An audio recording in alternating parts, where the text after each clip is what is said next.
weighing in on a new NFL policy requiring players to stand during the national anthem if they are on the field or they face a fine. I think that's good. I don't think people should be staying in locker rooms, but still, I think it's good. You have to stand proudly for the national anthem. Well, you shouldn't be playing. You shouldn't be there. Maybe you shouldn't be in the country. You have to stand proudly for the national anthem. I think the people pushed it forward. This country is very smart. We have very smart people. And, you know, that's something ideally could have been taken care of when it first started. It would have been a lot easier. But if they did that, they're doing the right thing. Joining us now is George Martin, the former president of the NFL Players Association, a giant great. It's good to see you, sir. Good morning, Chris. How are you? I'm doing well, thank God.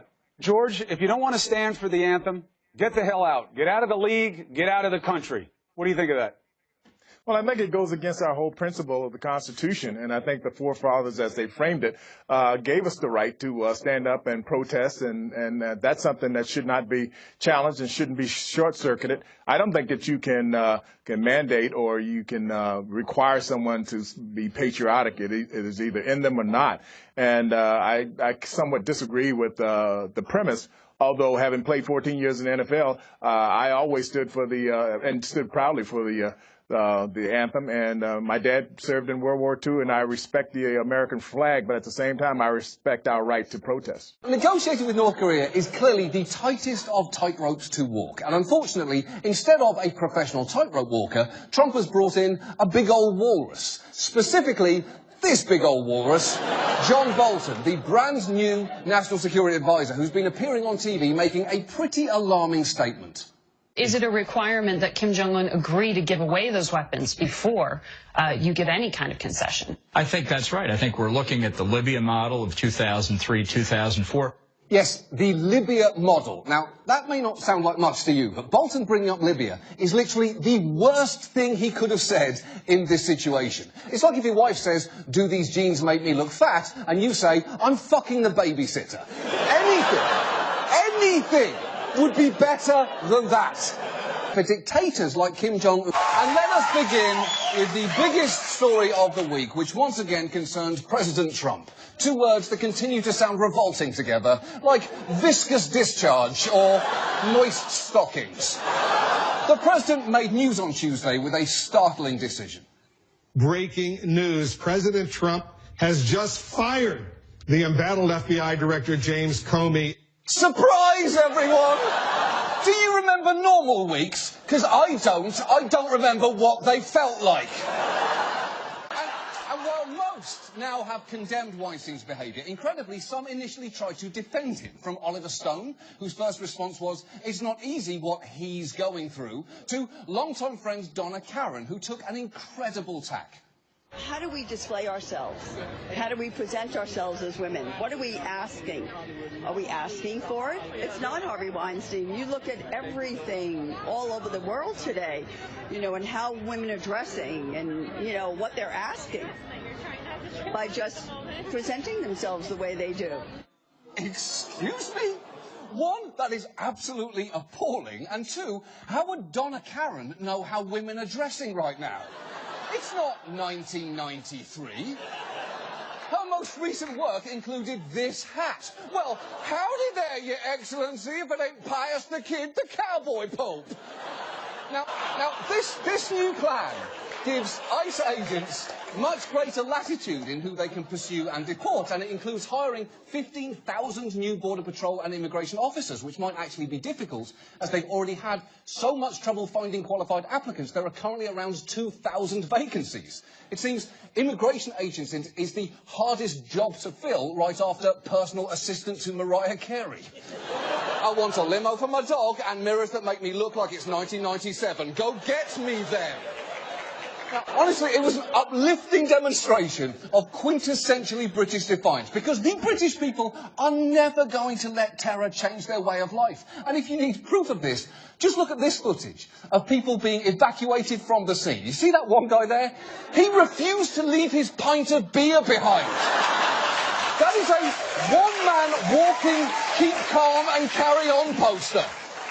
But the parade wasn't the issue for the international community as much as the missile test that followed it, the 5th in the past 10 weeks. And while it failed, it was a provocative act, especially considering that just days earlier, Donald Trump had tried to warn them not to do it. What are we doing right now in terms of North Korea? We are sending an armada, very powerful. We have submarines, very powerful. Okay, that was a very powerful response from Trump. Very powerful. Although I would argue the most surprising thing there is that he knows what the word armada means. I always just assumed that's what he mistakenly called his housekeepers. Armada, you forgot to dust under the lamps. You think I don't check under the lamps, Armada, but I do. I do check under the lamps. But tonight, let's not talk about Cosby. Let's talk about a different terrible bill, the American Health Care Act. An act which answers the question, what if a bus stop ad for a personal injury lawyer was a healthcare policy?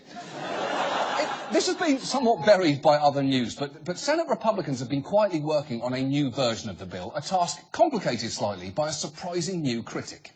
We're just getting the Associated Press saying that President Trump told Republican senators behind closed doors that the House bill is, quote, mean. Yes. The president called the bill mean. And then he presumably folded his arms, stamped on the ground, screamed until he tuckered himself out and fell asleep right there on the floor. Nap it off, big guy. Nevertheless, James Comey, the result of a more security guard's drunken hookup with an oak tree, did testify before the Senate Intelligence Committee, and within 3 minutes, he had forcefully addressed Trump's initial excuse for firing him. Saying that the organization was in disarray, that it was poorly led, that the workforce had lost confidence in its leader. Those were lies, plain and simple. Well, hold on there, because let's be honest here. Donald Trump's lies are never plain and simple. Each one is like an everlasting gobstopper. You'll never make it through every layer because it was produced by an insane person who should never be in charge of anything. You're a good Candyman, Willie, but the Oompa Loompas have been shitting in the chocolate river and you're about to leave your estate to the only child you didn't nearly murder today. You have no business running a factory.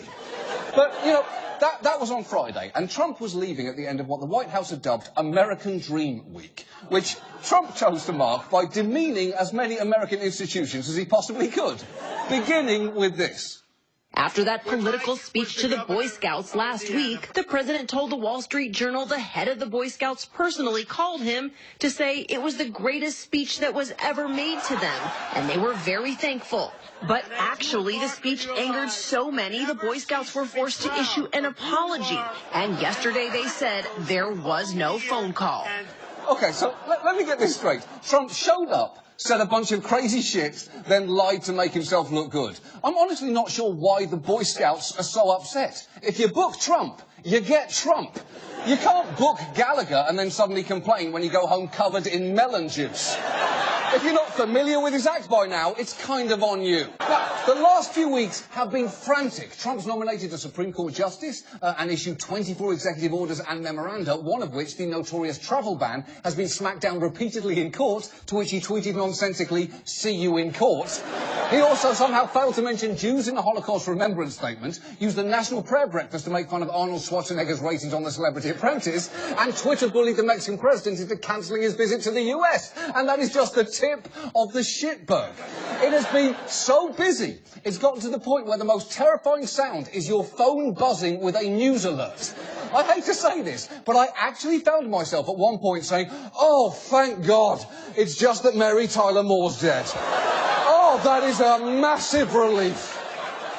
We've been living in a world where if someone says good morning to you, the only acceptable response is no, no it isn't. What is wrong with you? I'll tell you why, because Jeffrey Lord, CNN contributor and die-hard Trump supporter, was in the middle of defending yet another indefensible statement from Trump when Cooper finally snapped. He's the president of the United States. If he wants to say that, Barack Obama wants to say whatever. If George Bush says, I looked in his eyes and thought he was on his desk, you would defend. Say it. Yes, yes. That is a professional journalist saying of the president, if he took a dump on his desk, you would defend it. And more importantly, Jeffrey Lord did not immediately answer no. And look, On a different night, I could probably devote time to why CNN would put themselves in the position of having a professional dump defender constantly on their network, but there is not going to be time. The speech actually got rave reviews, and for almost 24 hours, it seemed the White House might finally be getting on track, until this happened. The Washington Post now reporting tonight that Attorney General Jeff Sessions, when he was still a senator and an advisor to the Trump campaign, had meetings with Russia's ambassador to the U.S., but did not disclose them during his confirmation hearings. Yes, Jeff Sessions, Trump's Attorney General, and the unfortunate result of Dobby the House Elf's one-night stand with a Confederate flag, got in trouble this, but I'm afraid it is true. The President of the United States took time out while, it is worth noting, over 3 million American citizens in Puerto Rico are without power, to call Colin Kaepernick a son of a bitch.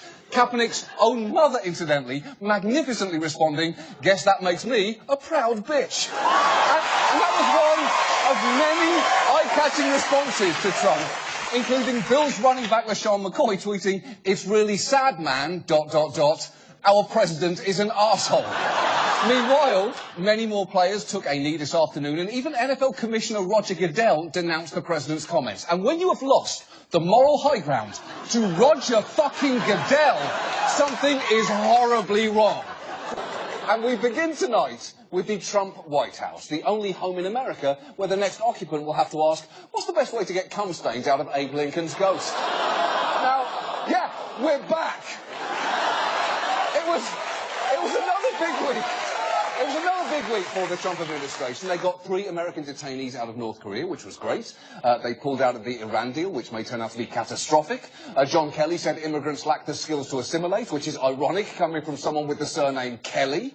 Pence is constitutionally the only official in the White House that Trump can't fire, and that is worrisome, because he is synonymous with some extreme positions, like his opposition to abortion and gay rights. Just listen to Omarosa, who, remember, had first-hand experience working with him. We would be begging for days of Trump back if Pence became president. That's all I'm saying. He's extreme. I'm Christian. I love Jesus. But he thinks Jesus tells him to say things. I'm like, Jesus ain't say that. She's right. Omarosa is right there. Also, I'm pretty sure the original titles of the New and Old Testaments were Jesus said this and Jesus ain't say that. So, in the UK, Boris Johnson, Foreign Secretary and dumpy Swedish beetle, celebrated the day by visiting school children, which is a perfectly pleasant idea. But when you turn up the audio, the subject of Cleopatra apparently came up, and Johnson decided to tell the kids, unprompted, how she died. She got some snakes built in the basket of feet. And she wanted to commit suicide from 19 years dead. She loved animals. And so she took out the snake, which we call an ass, and she put it on her bosom. And she died. That was the end of Cleopatra. What are you doing? I would happily watch hours of Boris Johnson explaining grim endings to distracted children. So then Sarah loses her mind, Harry has his arm amputated, and Marion performs a sex show for drugs, and that was the end of Requiem for a Dream, children. But incredibly, Putin is actually a model of sensitivity next to the speech given by Brazilian President Michel Temer. Today, women participate strongly in the economy too. Nobody is more capable of pointing out changes in supermarket prices better than women. Okay. He just reduced the economic contribution of half of Brazil's population to women be shopping, y'all. And while it was shocking, Bannon is just the latest in a string of recent departures. This picture of the president in the Oval Office with his top advisors was taken just days after the inauguration. Now, National Security Advisor Michael Flynn, gone. Press Secretary Sean Spicer, gone. Chief of Staff Reince Priebus, gone. And finally today, Steve Bannon. Wow. He is surrounded by 4 white nothings and Mike Pence. So let's make that 5 white nothings. But in doing this, Trump may well have set off a global trade war for no good reason. And if you need a sense of just how stupid this move is, just watch the response from EU President Jean-Claude Juncker, who cannot believe that he is now being forced to engage in this shit. So now we will also impose import tariffs. This is basically a stupid process, the fact that we have to do this, but we have to do it. We'll now impose tariffs on motorcycles, Harley-Davidson, on blue jeans, Levi's, on bourbon. We can also do stupid. We also have to be this stupid. Oh, really, Juncker? You think you can be as stupid as us? Please! You just brought a knife to a gunfight, and we just brought a hot pocket that we put in our gun holster and forgot was there. Because no one out-stupids Donald Trump's US of A. Nobody! Nobody! You don't know us! But we have to begin tonight with President Trump, the Eric Trump of old people. The president had an erratic week, even by his standards, best characterised by two big decisions. Now, on Wednesday, he met with congressional leaders to hammer out a deal to raise the debt ceiling and fund the government. Democrats wanted just a 3-month extension to give them strategic leverage, while Republican leadership was understandably fiercely against that. Republicans wanted a long-term solution to avoid another bruising fight in December. But in the Oval Office, sitting down with leaders of both parties, the president sided with the Democrats. That stunning image, the president cutting a deal with Democrats and blindsiding his own party. Yeah, that is a surprising move, as you can see from Chuck Schumer's expression there. It's as if he's right in the middle of saying, "You are not very smart, are you, buddy?"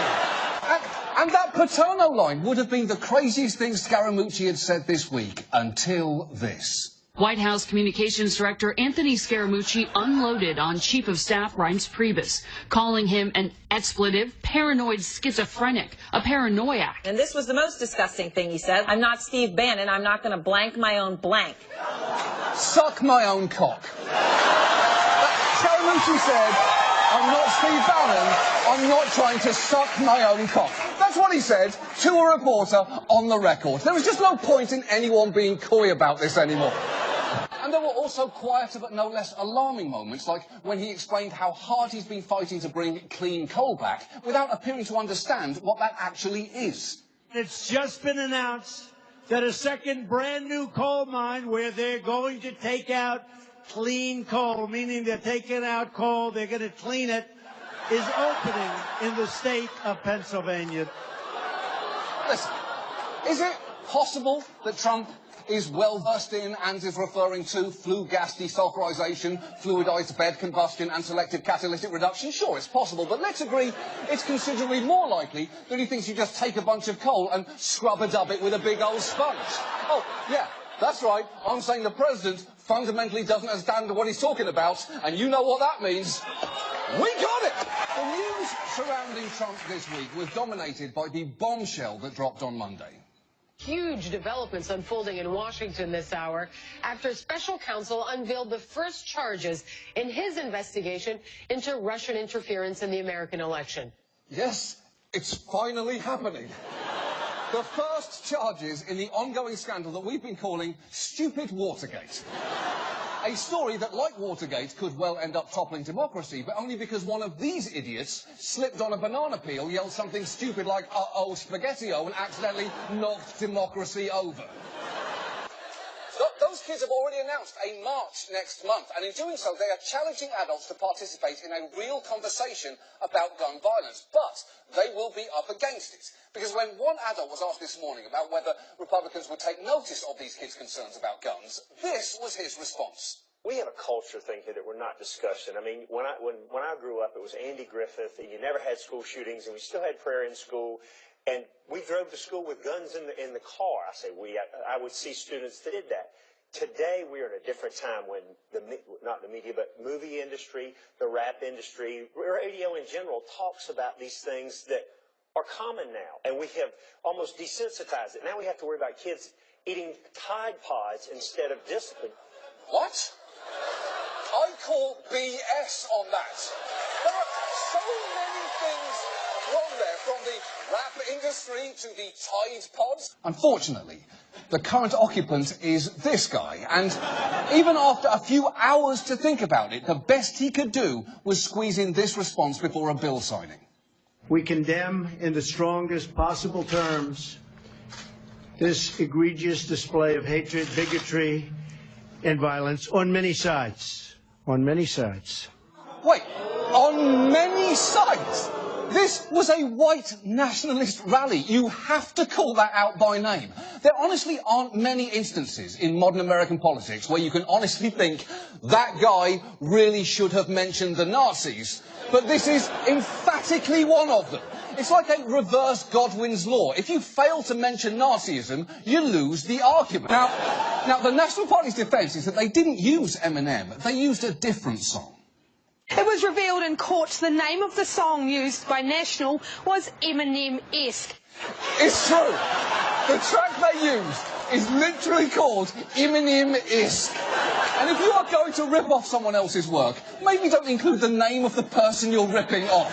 Call it something less obvious, like this may or may not be copyright infringement, or please don't tell anyone about this, or blurred lines. And before we get into what we did and why we did it, it is worth taking a moment to acknowledge some of the reactions to the airstrikes themselves, particularly within the media, which occasionally bordered on the orgasmic.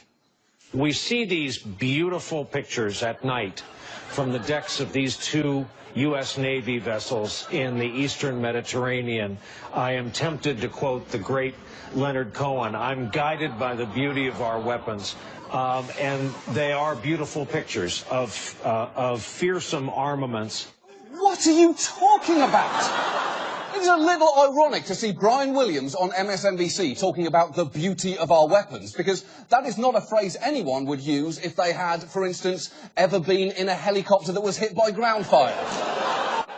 Now, next, there is the League. It's a far-right party led by Matteo Salvini, who incredibly, like Renzi, also appeared on an Italian game show. Not just as a 12-year-old child, but also later again when he was 20, answering trivia questions and racing around with boxes on his feet. And I do hope that you enjoyed those clips, because that is as likeable as Salvini gets. And Spicer's comments led to this incredible follow-up question. I just want to give you the opportunity to clarify something you said that seems to be gaining some traction right now. Quote, Hitler didn't even sink to the level of using chemical weapons. What did you mean by that? I think when you come to sarin gas, he was not using the gas on his own people the same way that Assad is doing. I mean, there was clearly, I understand your point. Thank you. Thank you. I appreciate that. There was not he brought him into to the Holocaust Center. I understand that. At no point during that was he in control of his own mouth. Most specifically, the moment he suddenly decided to coin the term Holocaust Center, which sounds like the home arena for an alt-right hockey team.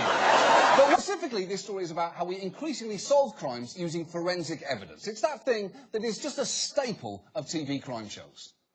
Bullet from the torso on the left, bullet from the boat on the right. 2 hearts beat as 1. Matches up perfectly. That's a match. We got a match. And they just found us a match. Visible match. We have a match. Match. Were you able to determine which monkey bit him? The bite marks matched those of the monkey found at the scene. Wow! That last one was presumably from one of the crossover episodes where the team from Law & Order worked a case with the cast of Monkey Law and Monkey Order.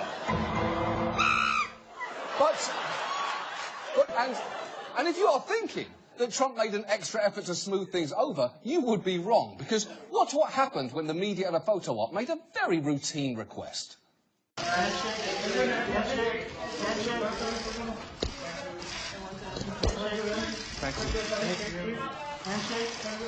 Okay. Oh, shake her hands, you weird, weird man! It is not often that you can genuinely say, Trump really should have touched that woman. Because, look at him. He's just staring straight ahead, refusing to make eye contact. He's treating the Chancellor of Germany like a drunk guy masturbating in a subway car.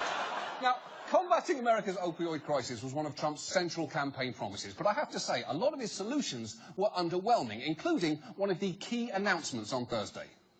It's really, really easy not to take them. And I think that's going to end up being our most important thing. Really tough, really big, really great advertising. So we get to people before they start. So an ad campaign. I mean, sure, it is important not to start abusing opioids, but that doesn't really help the people who are already struggling with addiction. It's kind of like seeing someone neck deep in quicksand and then putting up a "don't do quicksand" sign.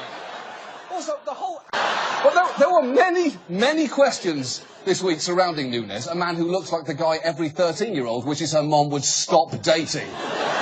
For instance, why did he make such a big show of racing to the White House to share his information with President Trump, especially in the light of this revelation? The New York Times reported White House officials were the source of intelligence reports given to House Intelligence Chair Devin Nunes. Okay, so to recap, Devin took what appears to be an unnecessary trip to tell what appears to be unimportant news to what may have been the source of the news itself. So what Nunes brought to light has turned out to be a bunch of smoke and mirrors, as convoluted as it is pointless. Truly, it is the "now you see me" of revelations. But for now, tonight, let's move on to President Trump. Two words that clearly don't belong together, but that we're all somehow getting used to hearing out loud, like Instagram celebrity or Ansel Elgort.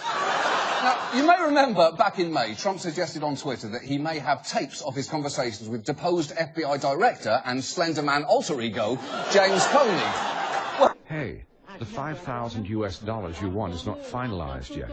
It is not yet settled, so I'm not going to pay yet. I'm not paying yet because I need to find justice first. Hold on. That's not how gambling works. You can't retroactively void your bet because you didn't agree with the outcome. Even the people who bet against the Patriots aren't demanding their money back, and that team was essentially tossing around a floppy leather handbag. And yet, despite all of this, the crazy thing is, Sepp Blatter is widely expected to win re-election, even though a hairless bear would do less damage as president. A hairless bear who, incidentally, looks a great deal like Sepp Blatter. That's uncanny resemblance. In fact, Blatter is so confident of victory, he has refused to debate or campaign for re-election. And this is how he responded when asked. My manifesto is the work I have done in the last years in FIFA. I am now 40 years in FIFA, and I am 17 years the president of FIFA. This is my manifesto. Listen, Sepp Blatter saying "I stand by my work" is like a puppy standing by the work it did after being left alone in the house for the first time. Hey, you've seen what I can do, I stand by it. This is my manifesto. On to cybersecurity, the only reason most of us know our mother's maiden name. It's an increasingly important part of America's defense. And on Thursday, we saw why. This morning, the U.S. government is struggling to assess the damage. Officials revealing possibly the biggest cyber attack on the U.S. government ever breached their critical computer networks. Okay, CNN, a hack into government computers is perfectly scary enough without adding leftover graphics from The Matrix. The problem is already huge without the spectre of a merciless kung fu quasi-Jesus in a duster jacket. If you really want to insult me, you've got plenty to work with here. Why not say I look like the reflection of Harry Potter in a doorknob? Come on, I'm doing your job for you. And second, I have to ask, what was that music behind you? We didn't add that, it was in the original. And believe me, it continued to build. Person's courage, and then not actually supporting them, speaks to the fact that we are weirdly comfortable celebrating transgender people while simultaneously dehumanising them at the DMV, pinning awards to them as we drum them out of the military, and constantly quizzing them about their genitals. And look, this is a civil rights issue, and if you are not willing to support transgender people for their sake, at least do it for your own. Because we've been through this before. We know how this thing ends. If you take the anti-civil rights side and deny people access to something they're entitled to, history is not going to be kind to you. There is no biopic where Liam Neeson kicks the shit out of a suffragist. There's not a stamp featuring George Wallace at the schoolhouse door. And you are not going to get a monument that says at the base of it, "He told people where to shit." Because the system is, if you donate food to a charity, you're covered by the Emerson Act, which says you cannot be sued if you make a food donation in good faith. You presumably get the same cover with donating clothes, even though in Some cases there, you really should be sued. Donating a cowl-neck sweater? Hello. The homeless live in shelters, not fall 2008.